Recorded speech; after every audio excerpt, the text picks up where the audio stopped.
movement of that canvas to there is. That's what it'll be. But it's actually, I think currently the CIT, the gardens are open to the public between the hours of 8:30 and 5. And how do you get into it? It's not easy to get into. I've gone up there, I've walked around there. Yeah, it's not easy. We've been through, and I think we made a decision that I'd wear the damage if there was a problem about that television crew. I didn't think it was a problem at the time. The thing is, though, that if we open up that to the public and start utilising, we might even advertise these in the Chronicle, these tours. I'd like everybody to have a look because it definitely is a hidden gem. It's worth preserving. I had been into the Xeriscape Garden, but I hadn't been into the Arboretum. I've lived here since '76, so.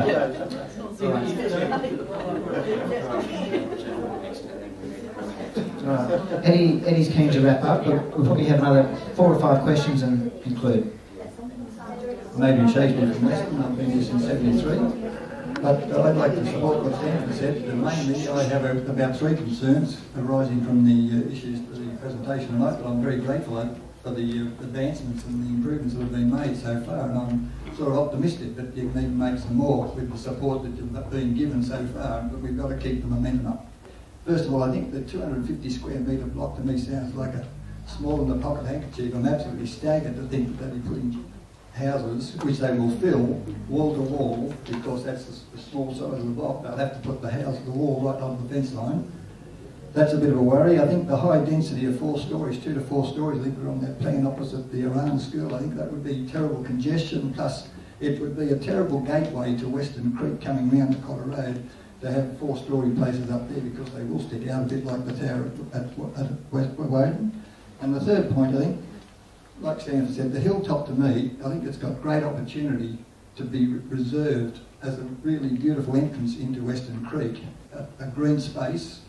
The school is there. The Sikh community were given a commitment, and the government should be reminded strongly about that.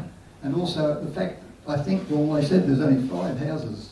They would be happy to see 5 houses go. 5 houses, for goodness sake. And then I understand the Baha'i man from Baha'i told me it was 12 houses. That's 17 houses. Why they cannot keep a green swathe along the Cotter Road, coming from where the roundabout is at the defence establishment, round the street and drive, I just can't believe it. So I reckon those things, the hill particularly for me, is a major point we should be fighting for, and to reduce the high density and the number of allotments. Thank you. They're going to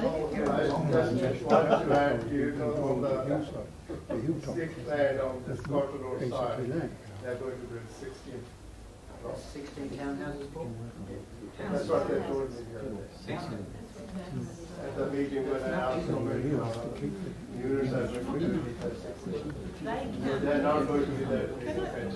All right, we're getting very close to, this is all the diehards left. Penny Salento's just pointed out that there's no need now for, they've changed the rules apparently on house building, and there's no need for 5-star anymore. So you still have to comply, there still has to be compliance, but you don't have to go through the same rigorous process. This is in order to get these buildings up as quickly as possible, with minimum fuss and with minimum expense at the builder's account, on the builder's account. So the energy efficiency rating is still a 5-star standard, but we don't actually know how compliance is going to be regulated. They don't have a body set up to actually look at that. I actually had a meeting, the council actually we sit on a planning forum, and I was alerted yesterday they've got 1 person in their new budget to check on compliance. So that's for the whole of Canberra, not... That means they don't want to... All right, another couple of questions and we'll have to go. You can always email, phone... I just had a very quick, Penny just sort of touched on it. They kept saying a 40% reduction, and my question was, because I'm completely ignorant of all of this, how do they gauge that? How do they actually manage that this house is going to be 40% better than the one across, I mean, I can't understand that. Because regulations actually state that you have to have a certain type of plumbing now, you have to have a certain type of water system, you have to have certain aerators on the new tap systems. That automatically reduces. They can calculate that quite easily, because that automatically reduces the amount of water flow into the house. But that doesn't mean that doesn't take into account all of us who actually do all of that already. Yep. So, and that people who they know they've got an energy efficient house, so they use 40% more water because they can. So that's all. Can I just say something that's come out of my experience with Tim and Eddie and John going to meetings with the Minister? Act Plus started off telling us that they wanted to build a certain number of houses. So every time we say make a wider verge, or what about that ridge top bit, they say, oh, it's only 100 metres wide, we say. Oh yes, but it's 500 metres long, and that is 100 houses if they do it at a certain density. They've said to us that area of land between Dixon Drive and Cotter Road, going all the way up from Holder up to Duffy, they said we could have had 2,000 houses in there, and that's a buffer zone now. Yeah, we stopped that back in 1980. No, they said, no, I was there. I mean, I remember all this, and I said to them, but, you know, we demonstrated against that. And they said, oh, yes, but the government then only agreed to hold off development on that for 10 years.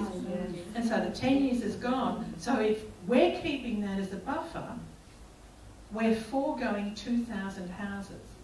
And this is their attitude. They're trying to get as many houses in as possible. So we shouldn't accept that. I'm not saying we should accept it. It's a trade. I'm just telling you that their mindset is really fixated on how many houses we can get. I mean, I bet you a week after the 2003 fires, John Stanhope suddenly thought, oh, ding-a-ling-ling, dollars.